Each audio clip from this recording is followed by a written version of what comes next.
I'm very pleased to welcome Rodrigo da Costa, Executive Director of EUSPA, on stage. Please, at CYSAT. Big round of applause for Rodrigo, please. Thank you.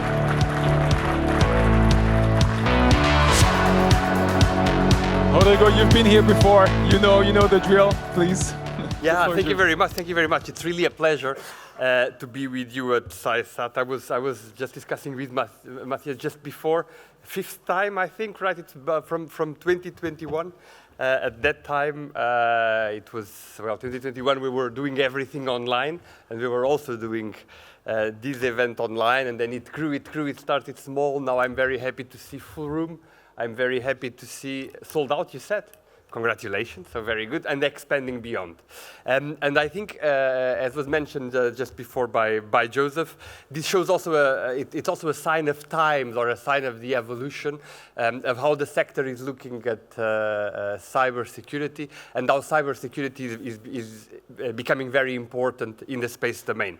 And actually, it's not only about cybersecurity, it's security at large, but certainly here we will focus and we will discuss on cybersecurity. I don't know if you got my slides, so I will ask the question. Yes, you got them. Very good. And you got the little pointer. Otherwise, I can do without slides. I know what's in there.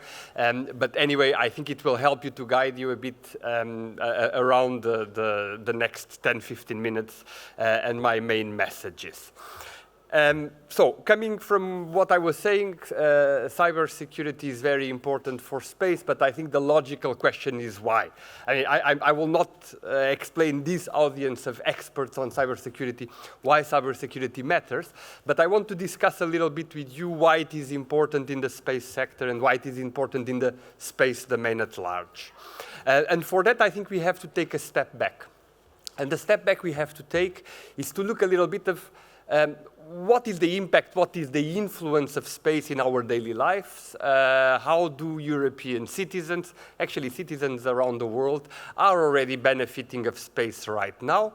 And what can be the future? How space will become more and more important for our society, of course for our economy, but as Joseph said just before, also for our security. And clearly, the commitment of the European Union with space is strong, is long-lasting, and in my personal belief, and this is, of course, a personal belief, is there to continue for a very, very long time.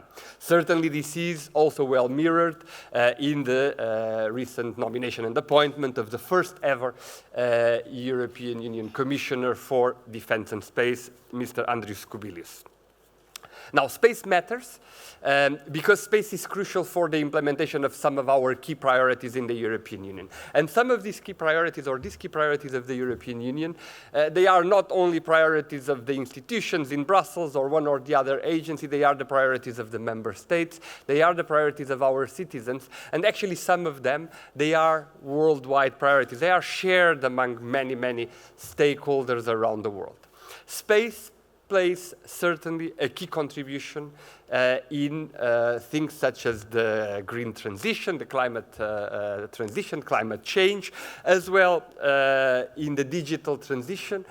Space is a very important tool, is a very important contributor. Space fosters an innovation-friendly environment. It is from space and space-related technologies and the use of space data, space services, that we get many innovation in our daily lives. You are all working in the space sector, you know that, but I think as soon as we go outside of this room or outside of this building, we will find a lot of people that will not really realize that.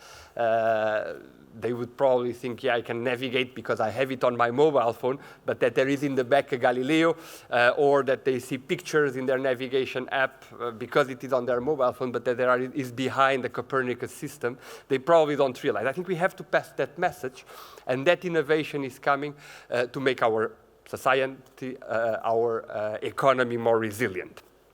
And on purpose, obviously, I left for last the first point in my slide, which is space is also very important to contribute to a strong and secure Europe. And here, certainly, the element of strategic autonomy and non-dependence of European space is crucial for our security, is crucial for security actors, of course, both in the civil and in the military domain. I don't need to explain to you how this is ramping up and how this importance is growing in the last years, in particular in the last months. So certainly this is a very, very important point. So if you have something that is this important, such as space, of course, you have to protect it. Now, and as I said, space is everywhere. We cannot look at space that is good for this or good for that, or is good for the space community itself. No, it is really everywhere. It is really throughout our economy. You look at space and you will find it in transport, in road, in rail, in maritime, aviation, drones, big users of space. But you also find it in energy management, in banking and finance, agriculture, fisheries, forestry, etc., etc. There are not many sectors out there where, if you look in detail, you will not find space data, space services being used one way or the other. And the trend is actually a positive trend. Here you have some data, some graphics from our most recent market report, where you see the tendency, let's say, in the sector, and how the revenues, in this case global revenues, related to, in this particular case, Earth observation and GNSS. They have not only been growing, but they will grow in the years to come. If you abstract from the space specifically, I don't think you will find many sectors out there that have this growth potential. And this growth potential means use, means utilization, means systems on which we rely. We rely for many of our daily activities. We rely, of course, for our security. We rely in many different dimensions, and therefore we have to protect. Joseph has focused in his intervention, of course, on what ESA is doing in the build-up of the systems, what will come next in terms of potential future programs. For me, I will focus for a moment on what we do in EUSPA. It is completely complementary to what ESA is doing, because we are working on the service provision and the operations of the current existing systems. In EUSPA, security is multidimensional, certainly through our Security Accreditation Board. Small parenthesis, I will not say anything else because I know the chairman of the Security Accreditation Board, Mr. Philippe Bertrand, will talk just after me. He will explain in detail what the very important role that the SAB is doing for the EU Space Program and for IRIS².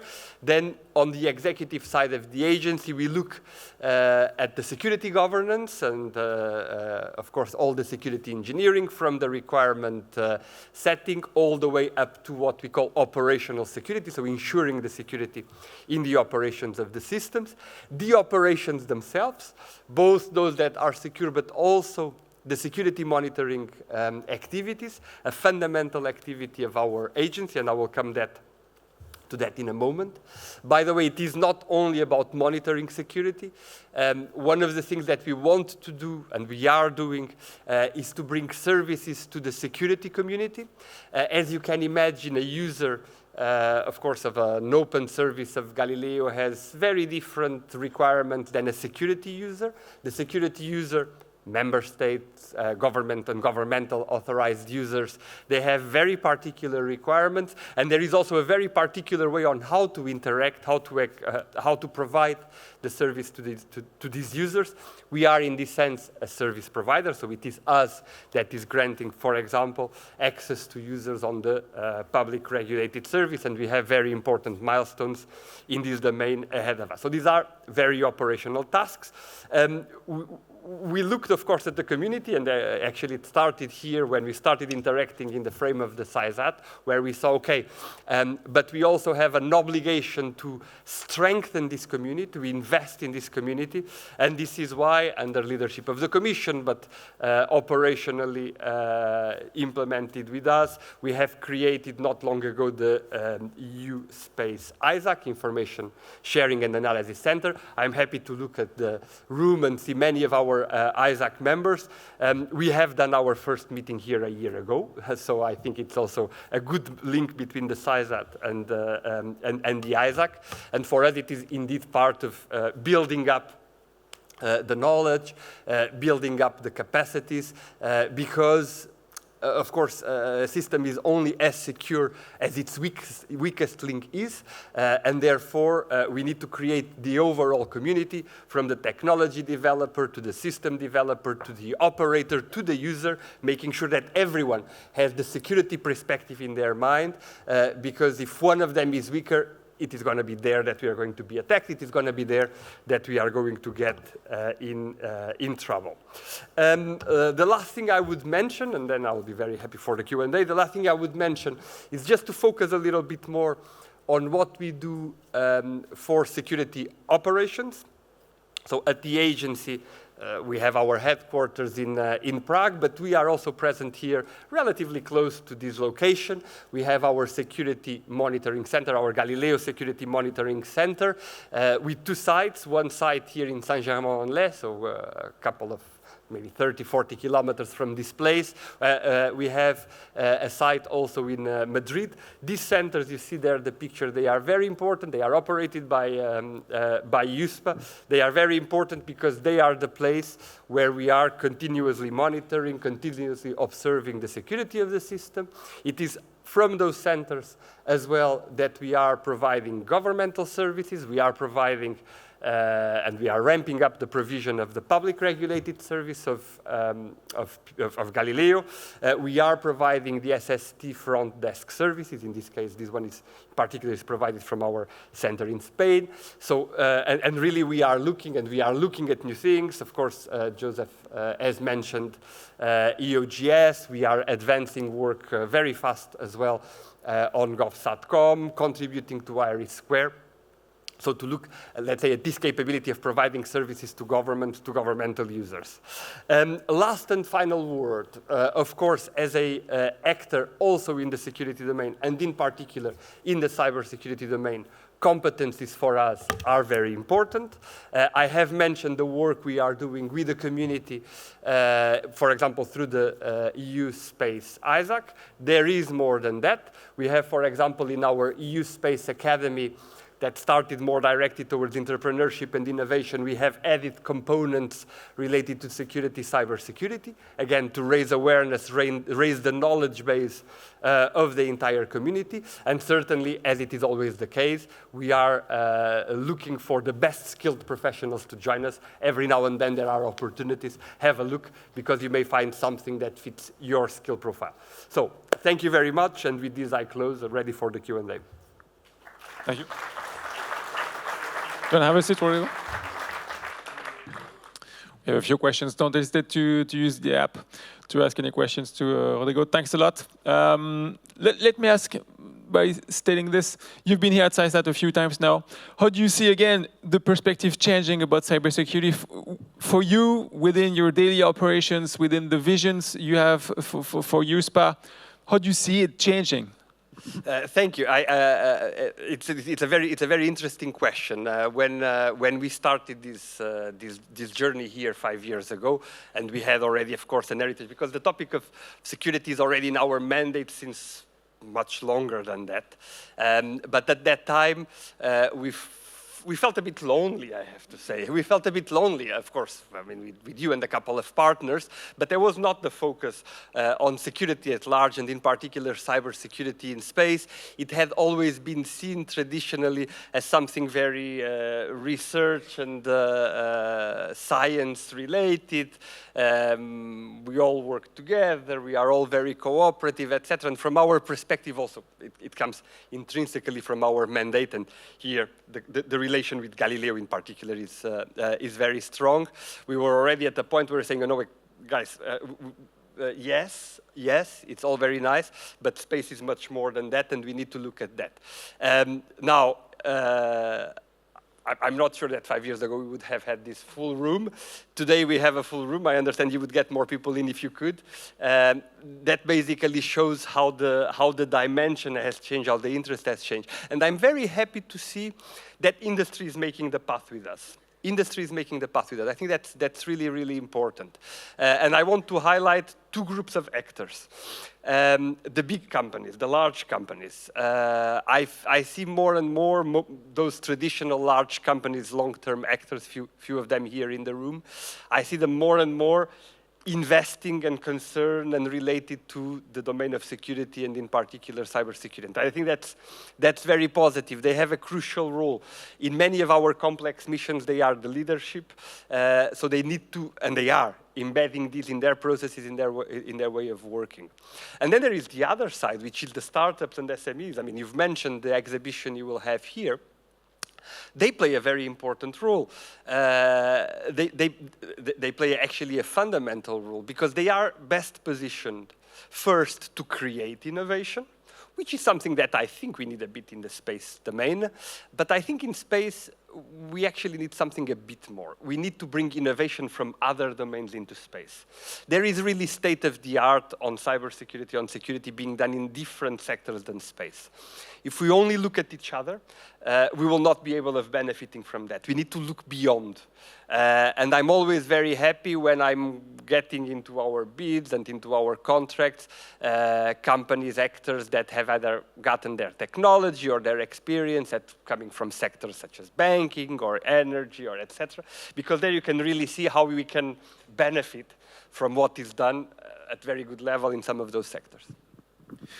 Thank you. And also one of the challenges we often refer to is the need to go fast because of the context and countries want to have capabilities in orbit as fast as possible. On the other hand, they need to be secure considering the threats that are out there.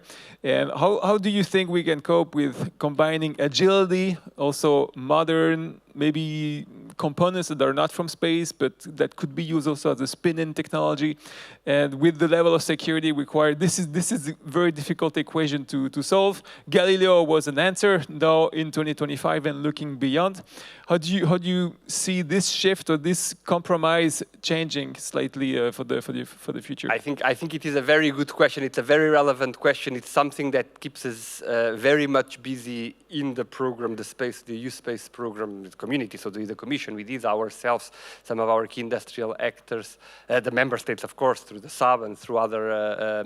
It keeps us very much busy. This question, and it is really a challenge. It will not be a surprise when you talk about fast and agility. Probably the first thing that comes into your mind is not an institution. I think, by the way, Joseph mentioned, I mentioned it as well. We are not best known for that, if I may say, but we have realized, and we realize that there is a lot of work that has to be done there, and this is something that really we want to work to become faster, to become more agile. And by the way, we have good examples in which that's happening. I don't want to go into a lot of the details of the running of the processes, but if you look, for example, at GovSatcom or IRIS², the speed of, and if you compare it with Galileo or with Copernicus 20 years ago, the speed of decision, the speed of work is completely different. So also the institutions, if you want, have realized that. Then on this balance, well, I think the first question we need to ask ourselves is there really a balance between speed and security? Many times there is not. Many times there is not, because if you consider security from the beginning and from design, security comes naturally, like comes quality, like comes safety, like comes a number of things. If you have it from the beginning, it is an element, it is a factor. So in those cases, there is not really either secure or fast. There can be very often a secure and fast. Then, of course, the other element is always risk-based management. Risk-based management in the sense that we will never achieve systems that are 100% secure. And of course, we need to have a very deep dialogue with our stakeholders, very simply our users. What is the risk level that we are jointly willing to accept? And that is the point where we will be ready to go forward and go to the next milestone. In a nutshell, to say that this element is very, very much in our minds. Last question from me, Rodrigo. Any message you have to the community, the space security community? Join the EU Space CYSAT, check the hiring positions at EUSPA. Any message to the folks that are here today in the audience? Those two and more, yes. No, keep up with the good work. I think that's really the point. Let's keep up growing this community. I think it's really, really important. After 5 years is not a long time. Well, 5 years we were all walking around with masks and stuff. But okay, 5 years is not a really long time, but we have seen the steps and the pace of development of this community in Europe. If I project myself in 5 years from now, if we continue not only growing in terms of size, but growing in terms of skill, growing in terms of knowledge at this rate, we are going to be ready for what we have to be ready. The challenge is on us as a community to maintain this pace. It's not going to be easy, but certainly with the commitment of everyone, we will make space, and in particular European and EU space, more and more secure. And being secure means that it is more resilient. That means that we will have more users using it. And in particular, we will have critical users, those in the domains of civil and military security. Thank you so much for being here, for being also a supporter of the CYSAT. Thank you so much, Rodrigo.